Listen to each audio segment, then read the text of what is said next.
Welcome to the Ryan Sullivan Show vlogcast, episode 6. I need to make more eye contact with the camera. Eye contact. Window to the soul. I'm a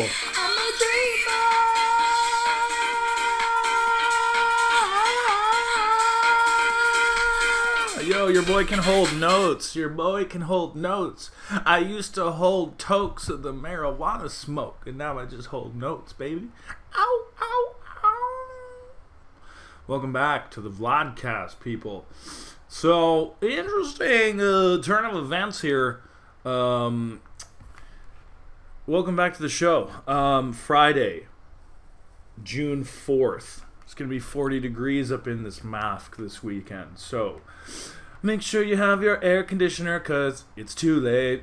If you didn't, bum, bum, bum, bum, bum, bum, bum, yeah. Ow! So today, a couple of things to talk about. Top of the list.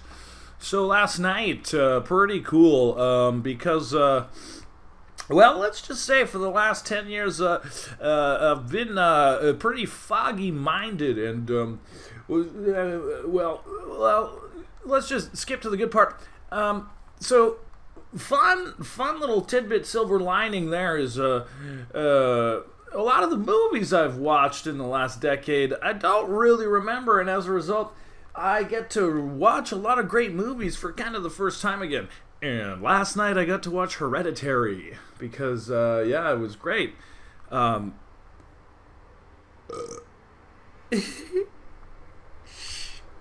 tell Dad. Excuse me. Yeah, I got to watch Hereditary, and I didn't really remember it because I was bombed the first time I watched it.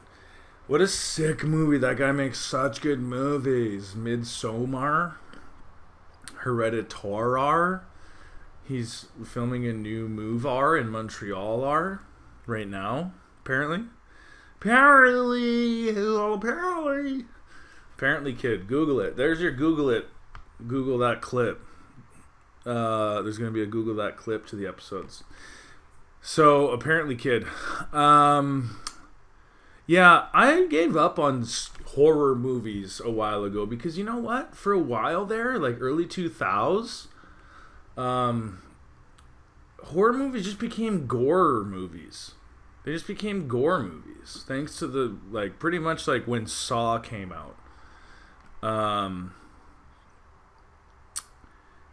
It changed the game and it just became about gore. Okay, so in my opinion, horror movies, and I'm no Ebert and Roper, okay?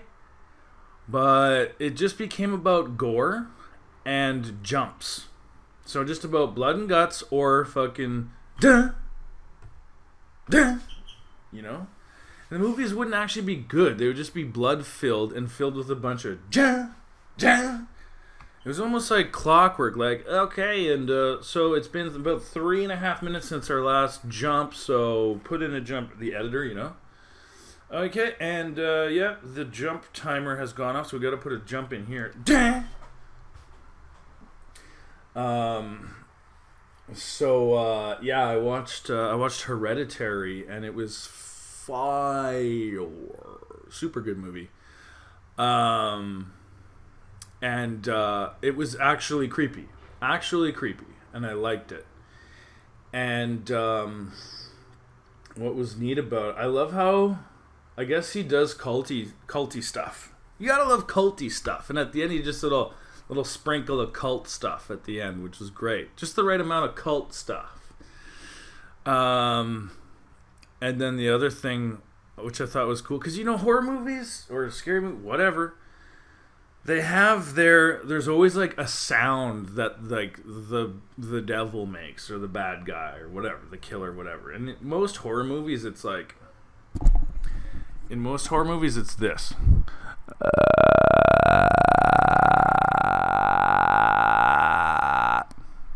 Am I wrong? Nope. Right again. So in this, the scary sound is, which is brilliant because everybody can do that sound. Relatable. Boom. Brilliant. So, yeah, it was fire. Really fun to watch. And yeah, the other thing I wanted to parlay was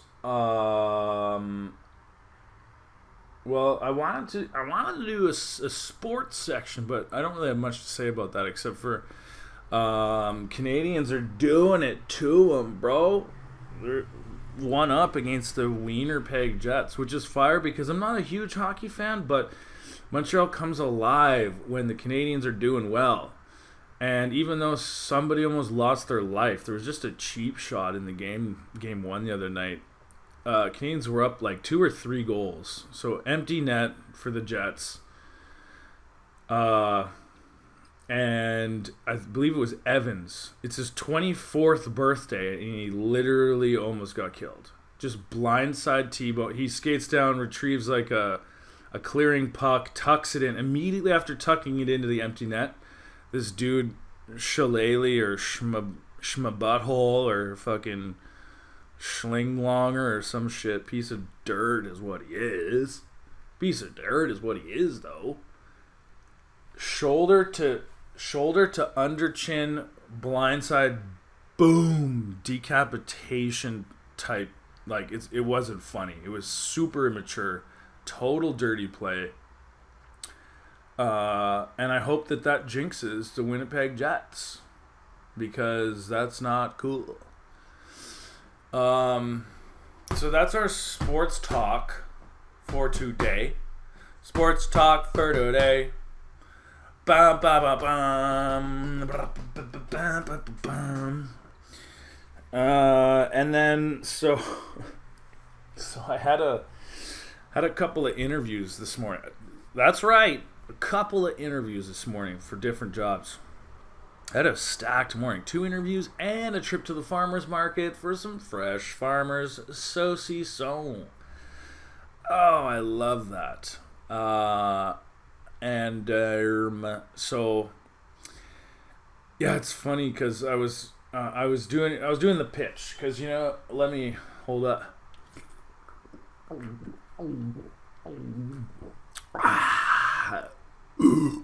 Mi scusi. I was doing my pitch because most interviews, they tell you a little bit about themselves, then they tell you a little bit about the role, then they ask you to tell them about you, and you have like 5 to 7 minutes of their attention to pitch yourself. And I love salesmanship. That's kind of what got me into marketing. I used to work retail, as you know, and I like getting people stoked on shit. Whatever it is. If it's jeans, if it's software, if it's me. I like getting people stoked on stuff. So it was my turn. And you got to do a summary without losing their attention, right? And so I was building, I was doing the rising action for, you, for all you literary aficionados. There's a technical term for it, right?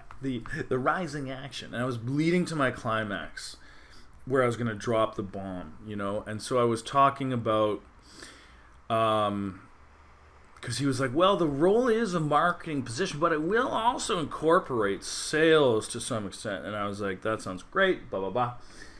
And he goes on to ask me, like, why, so, like, what, like, how do you handle reporting? Like, how do you measure your success? And so I started talking about metrics and analytics and like, oh, and it's great to have all these fun creative campaigns, but what does it all mean?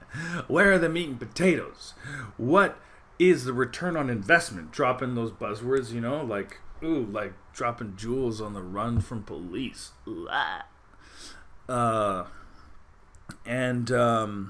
So I was leading, and I was right at the precipice. I was at the peak. I was at the climax where I was like, here's the fucking exactly what you want to hear, Ian. Business development director at Lavasoft. Lol. Those like extreme combo names, like one of each extreme, like just like the positive, negative, like company names. Lavasoft.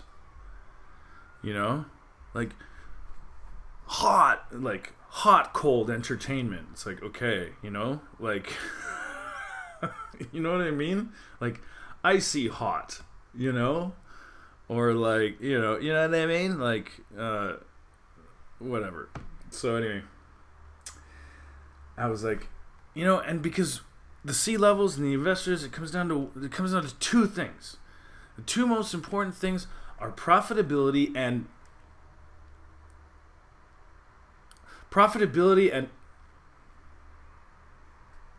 boom, boy goes blank. Benny Blanco on him.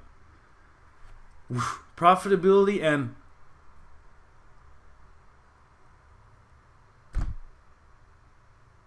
she wasn't coming. I gave it a sec, and I was like, oh, I just drew the biggest blank ever. Well, Ian, been a pleasure talking to you. I will see myself out. No.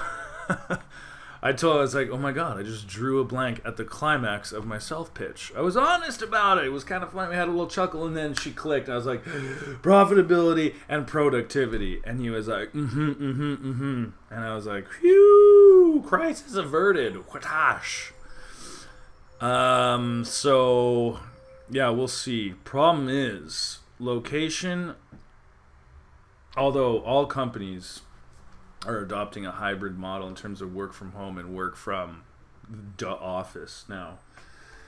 But they're based in Ville Saint-Laurent, which the commute is like, ooh, no. So we'll see. But, yeah, it's kind of nice to shop. Because I've definitely been in a place in life, we all been there, where you actually need a job. And you actually just have to take whatever you can get. So, yeah, but given my situation in life, HR actually told me to go check things out. So it's another story, but I'm sticking to it. So, yeah, the melatonin melatonin update. So, as, much like movies, for a decade, like, I really, needed substance to be able to sleep, or my body was just very used to it. So, having since cut that stuff out of my life, I have a real hard time sleeping, and I don't really get night sleeps, I get naps. So, started trying some melatonin. I think we're a week in to trying different amounts, and it's so funny, like I'm talking like it's a pharmaceutical, like it's just like, I don't know, it's funny though, considering what I used to put in my body, and I'm like, oh my god, you took a whole melatonin?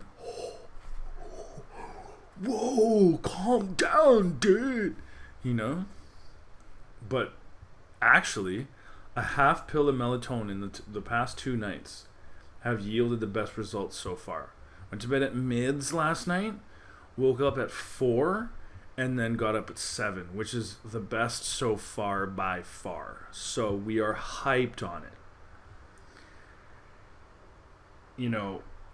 And a wise man once said, sleep one eye up, because sleep is the cousin of death. Thank you, Jehovah, for the words of wisdom.